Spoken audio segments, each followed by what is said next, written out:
Assalamualaikum warahmatullahi wabarakatuh.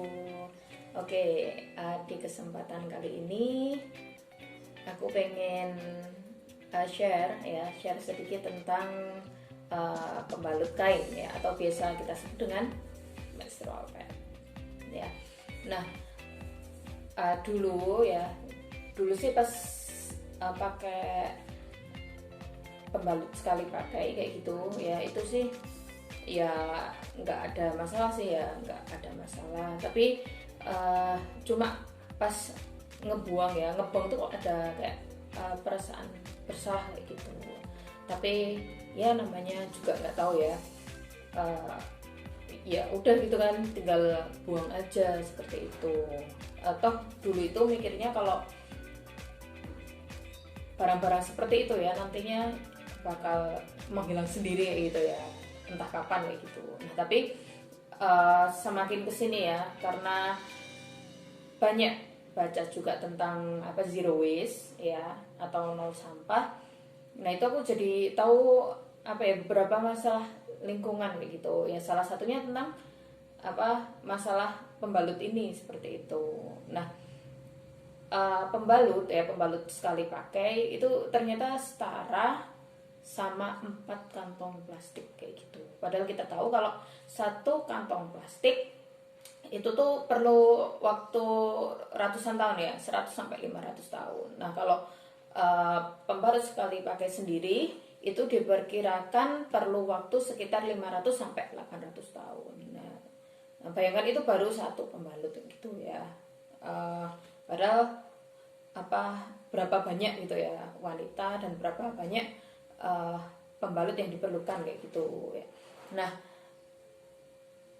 selain itu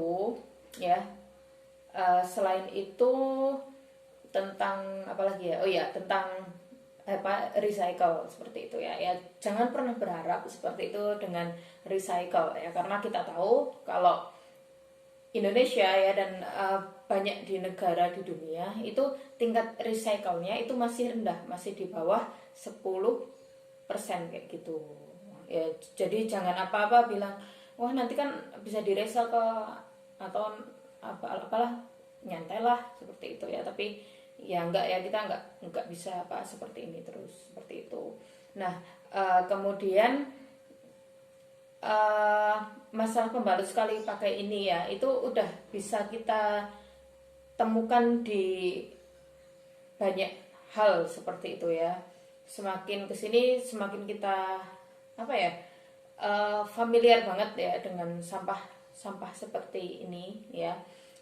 Contohnya nih, sekarang kan mulai banyak tuh misal di sungai-sungai ya, kita temukan ya pembalut gitu ya, pembalut sekali pakai. Ya itu kan gimana ya, risih atau gimana gitu ya melihat kayak gitu. Kasihan juga kan yang nemuin kayak gitu. Nah, kalau nggak di sungai ya, kita ya paling banyak kan di TPA ya, mungkin ya di TPA seperti itu ya kan. Kita taunya kan ya udah nanti enyah gitu ya, padahal kan juga enggak kan. Tadi kita tahu kalau pembalut sekali pakai itu ya baru ngehilang ya sekitar 500 sampai 800 tahun. Nah, selama itu berarti kan mereka itu kan bisa meracuni gitu ya, meracuni tanah ya. Tanah kalau misal mereka tiba-tiba dikubur gitu, itu berarti kayak yang di TPA ya. Kemudian yang lainnya lagi ya kalau dibakar. Nah, kalau dibakar itu kelihatannya hilang gitu ya, kelihatan hilang, padahal enggak. Padahal zat-zat yang ada yang di dalam pembalut itu nanti mereka cuma berubah wujud gitu, jadi racun di udara kita seperti itu. Nah, kemudian dari sisi kesehatan ya, dari sisi kesehatan itu kalau kita ganti ke menstrual pad ya, atau pembalut kain, itu kita lebih aman gitu ya. Kenapa? Karena nggak ada campuran zat-zat yang berbahaya gitu ya, seperti yang dipakai yang di pembalut sekali pakai seperti itu. Salah satu zat yang dipakai di pembalut sekali pakai itu adalah dioksin seperti itu ya. Nanti teman-teman bisa cari sendiri ya, dioksin itu apa sih seperti itu ya. Nanti silahkan dicari ya. Kemudian apa lagi ya, oh ya, eh, pembalut ini ya, pembalut sekali pakai ini itu nantinya juga apa ya, dikhawatirkan itu bisa menjadi apa, mikroplastik seperti itu ya. Mikroplastik itu adalah apa, plastik ya yang udah dia itu udah kecil-kecil banget kayak gitu, karena ada apa, pengaruh banyak hal seperti itu ya, terutama di air, kemudian nanti kena cahaya matahari lagi, terus apa namanya, di air ya seperti itu terus ya, nanti dia bisa apa, berubah kecil-kecil menjadi mikroplastik itu. Dan mikroplastik ini itu salah satu hal yang mengerikan ya, karena mikroplastik ini ya nantinya ya bisa masuk ke dalam rantai makanan kita kayak gitu. Nah, kenapa bisa? Karena nanti ada apa, hewan di laut. Nanti kan banyak tuh ya kita temukan kalau hewan-hewan laut itu sekarang banyak makan ya hal-hal seperti itu, dan nanti kita makan ya, makan hewan laut itu ya udah kan, berarti nanti berpindah kan ke kita ya, karena semua itu apa ya namanya, terintegrasi semuanya ya. Nah, selain itu dari sisi apa tuh tadi ya, ekonomi sama lingkungan gitu kan, dari sisi lingkungan sama kesehatan gitu ya. Nah, untuk sesi ekonominya ya, ternyata ini tuh berpengaruh banget gitu ya. Harga ini ya, harga menstrual pad seperti ini itu memang lebih mahal seperti ya, memang lebih mahal daripada pembalut sekali pakai ya yang kita gunakan. Tapi itu cuma di awal aja ya. Nanti kalau kita akumulasi di akhir ya, itu perbedaannya itu bakal jauh banget kayak gitu. Nah, menstrual pad ini ya, pembalut kain ini bisa tahan selama sekitar 5 tahun kayak gitu. Nah, apa selama 5 tahun itu ya, kalau misal kita benar-benar rajin tuh, begitu apa pakai cuci jemur itu kita apa 6 aja udah cukup kayak gitu ya, pakai 6 aja udah cukup.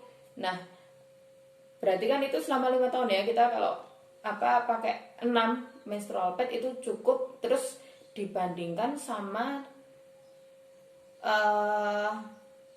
pembalut sekali pakai kayak gitu. Nah, kalau pembalut sekali pakai aja kalau kita hitung ya, ini satu bulan ya, 1 bulan kita anggap kita perlu 20 kayak gitu ya, 20 pembalut sekali pakai. Kalau 1 tahun berarti 20 kali 12 kan, berapa, 240 ya kan, 240. Kemudian kalau misal 5 tahun ya, berarti 5 kali 240 sama dengan 1200 kayak gitu. Nah, itu wow ya, perbandingan apa, sampahnya aja segitu ya. Berapa tadi, 6 versus apa 1200 kayak gitu. Dan kalau kita hitung secara ekonomi ya, biayanya kalau apa misal kita hitung atau kita bulatkan, nanti menstrual pad ini ya, ini cuma perlu 200.000 kayak gitu. 200.000 tuh apa modal kita di awal gitu ya. Nah, versus kalau misal kita apa tadi pakai pembalut sekali pakai itu hampir 2 juta kayak gitu. Berarti 200.000 banding 2 juta. Wow ya, kita bisa irit banget di situ kayak gitu. Nah, untuk menstrual pad ini sendiri ya, pembalut kain ini itu kalau misal nggak bisa beli kayak gitu ya, belum mau beli itu bisa kok buat sendiri kayak gitu. Sekarang udah mulai banyak ya cara membuat apa menstrual pad kayak gitu atau pembalut kain sendiri gitu. Bisa tuh lihat ya di YouTube kayak gitu, atau nanti bisa pakai apa keywordnya itu, bisa pakai apa pembalut kain gitu, cara membuat pembalut kain, atau bisa juga apa dalam bahasa Inggris ya, itu biasanya kata menstrual pad itu lebih apa common gitu, lebih umum digunakan. Oke, sekian dulu ya, seperti itu. Apa, terima kasih, mohon maaf banyak kesalahan, semoga bermanfaat. Assalamualaikum warahmatullahi wabarakatuh.